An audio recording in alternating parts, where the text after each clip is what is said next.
Hello everyone. My self S Thakur. पिछली class हमने miscellaneous exercise के क्वेश्चन नंबर 6 तक डिस्कस किए थे। आज हम सेवन्थ और एट्थ क्वेश्चन को डिस्कस करेंगे। ध्यान रखिए, हम miscellaneous exercise NCERT conic section की सॉल्व कर रहे हैं। तो आइए सेवन्थ क्वेश्चन सॉल्व करते हैं। सेवन्थ क्वेश्चन में देखो क्या दिया हुआ है, पहले ये चेक करते हैं। इसमें दिया हुआ कि man running a race course notes that the sum of the distances from the two flag posts from him is always 10 meter and the distance between the flag post is 8 meter. Find the equation of the post traced by man.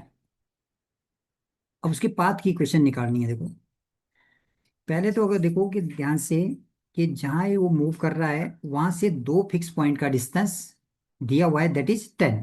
वो हमेशा constant है। हमने एक equation पढ़ी हुई है कि देखो Pf1 प्लस Pf2, क्योंकि ये देखो सम दिया, सम ऑफ डिस्टेंसेस, और ये कितना दिया हुआ हमारे पास 10। ये 10 दिया हुआ है और इसको हम कितने लेते हैं 2, एक एक पर। 2 एक इक्वल डिस्टेंस होता है एलिप्स में। अब देखो जैसे डायग्राम से बात करें तो डायग्राम हमारी इस तरह से बन जाएगी। अब देखो जिस तरह से ये एलिप्स है हमारा, ये एलिप्स है। अब ये दो पॉइंट है हमारे ए और ए डैश। जैसे वो मैन कहीं यहाँ है इस पॉइंट के ऊपर, जैसे सपोज करो, और इसके कोऑर्डिनेट क्या है हमारे पास एक्स कॉमा वाई। वो इस तरह से मूव कर रहा है कि इसका डिस्टेंस दो फिक्स पॉइंट से, जैसे एक F1 और एक F2, ये सम हमेशा ही क्या है कांस्टेंट है। ये F1 F2 क्या होते हैं देखो, एलिप्स में फोकस के कोऑर्डिनेट होते हैं। जब वो यहाँ पे है तो अगर हम यहाँ से ये डिस्टेंस और इस डिस्टेंस का सम फिक्स रखेंगे तो ये P पॉइंट आपका इस पाथ के ऊपर मूव करेगा, इनके इस एलिप्स के ऊपर मूव करेगा। तो हमने इस एलिप्स की इक्वेशन निकालनी है, that is the path traced out by this man. अब क्या करते हैं देखो, एक तो हमारे पास ये मिल गया कि 2a 10 के इक्वल आ गया। इसका मतलब यहां से हमें a की वैल्यू मिल गई हमारे पास। So that implies the value of a comes out to be equal to 5। इनके a यानी कि इसका वर्टेक्स आ गया, तो इस पॉइंट के कोऑर्डिनेट कितने आ गए 5,0। यहां से यहां तक का डिस्टेंस इसका ओरिजिन था। दूसरा देखो दिया हुआ है कि distance between flag post is 8 metre. Flag post इनके दोनों फोकस के बीच का डिस्टेंस। अब देखो फोकस के कोऑर्डिनेट हमें नोन होते हैं, इसका कोऑर्डिनेट कितना होता है ए ई कॉमा जीरो, और दूसरा कोऑर्डिनेट क्या होता है -AE,0। अगर हम इन दोनों पॉइंट के बीच में डिस्टेंस कैलकुलेट करेंगे दैट इज 2AE। तो ये 2AE हमारे पास कितना दिया हुआ है 8, यानी कि यहाँ से एक ई की जो वैल्यू है वो कितनी आ गई 4। यही आ गया देखो। अब एक रिलेशन हमारे पास ये भी होती है देखो कि b square is equal to a square और 1 - E square in case of ellipse. इसको और ओपन कर दें तो ए स्क्र माइनस देखो ए ई का कितना आ गया होल स्क्र। अब ए स्क्र की वैल्यू भी है हमारे पास और ए ई की वैल्यू भी है। ए 5 है, देखो बी स्क्र की जो वैल्यू है 25, ए स्क्र की वैल्यू 25 आ गई। ए ई दैट इज 4, तो ये कितनी आ गई 16। इनके बी स्क्र कितना आ गया 9। अब हमारे पास देखो ए स्क्र की वैल्यू भी मिल गई यहाँ से। सो दैट इम्प्लाइज यहाँ से ए स्क्र की वैल्यू कितनी होगी 25 और बी स्क्र की वैल्यू कितनी है 9। तो एलिप्स की इक्वेशन देखो x square upon a square plus y square upon b square that is equal to 1।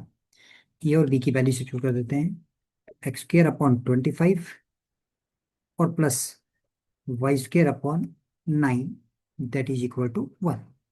तो this is the path traced out by man. ये हमारा क्वेश्चन 7 कंप्लीट हो गया। आइए चलते हैं क्वेश्चन नंबर 8th में। 8th क्वेश्चन में देखो क्या दिया हुआ है, N equilateral triangle is inscribed in the parabola where one vertex is at the vertex of the parabola. Find the length of the side of triangle. उस equilateral triangle की side की length निकालनी है। देखो राइट साइडेड पैराबोला है, अगर इसकी हम डायग्राम बनाएंगे तो ये y square is equal to 4ax। ये देखो इसकी डायग्राम कैसे बनती है। ये मेरे पास पैराबोला बन गया, राइट साइड वाला पैराबोला। ट्रायंगल का एक वर्टेक्स ऑफ द पैराबोला है, दैट इज ओरिजिन। और देखो ये परपेंडिकुलर डिस्टेंस दे दिया हमने। ये इक्विलेटरल ट्रायंगल बन गई ओ ए बी। इसको ज्वाइन कर लेते हैं हम, ओ ए और ओ बी। अब देखो ये एंगल 60 डिग्री होता है, तो ये एंगल कितना आ जाएगा, 30 डिग्री। सपोज कर लेते हैं कि इसकी जो लेंथ है साइड की कितनी ले ली हमने, एल यूनिट। एल यूनिट ले लिया। अब देखो इस पॉइंट के कोऑर्डिनेट अगर हम कैलकुलेट करेंगे, यहां से देखो जो ये डिस्टेंस एक्स है और ये क्या है आपका वाई, एक्स अपॉन एल। तो एक्स अपॉन एल कितना आ जाएगा, cos of 30 degree. So that implies जो एक्स की वैल्यू है दैट इज √3l/2। ये वैल्यू आ गई, कॉस 30 डिग्री √3/2 आ जाएगा, इसकी value √3/2। Similarly perpendicular upon hypotenuse, क्योंकि वाई अपॉन एल ये कितना आ गया, साइन 30 डिग्री। और साइन 30 डिग्री 1/2। यहाँ से देखो वाई की जो वैल्यू है दैट इज l/2। अब देखो ये जो पॉइंट है आपके पास, इस पॉइंट के कोऑर्डिनेट कितने आ गए मेरे पास, √3/2l और कॉमा l/2। ये वाई कोऑर्डिनेट है। और दोनों पॉइंट किसको सेटिस्फाई कर रहे हैं, देखो इस गिवन पैराबोला को। यहाँ सब्स्टिट्यूट कर देते हैं।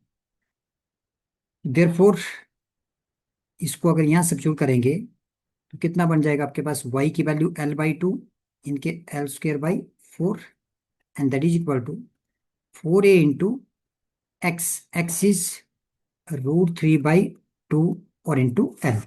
एक एल तो देखो कैंसिल हो जाएगा, और यहाँ से 2 से भी ये कैंसिल हो गया। तो एक एल की जो वैल्यू है यहाँ पे, देखो ये 2 कैंसिल हो गया, और 4 × 2 कितना आ जाएगा, 8a। और कितना बच गया, √3।